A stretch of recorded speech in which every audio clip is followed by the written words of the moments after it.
Hi and welcome back to Coder Tutorials. Today in this video I will show you how to add keywords to your YouTube channel. So let's get started. First of all, you have to open your browser and now open your channel.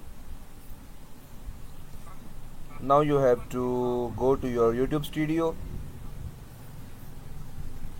Just click on the right side and select YouTube Studio.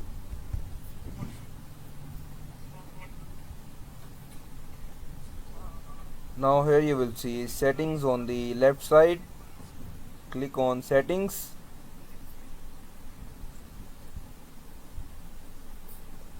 Now select general,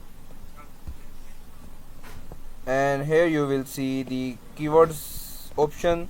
You can add different keywords such as trending or viral videos or anything that will help you to grow your YouTube channel, and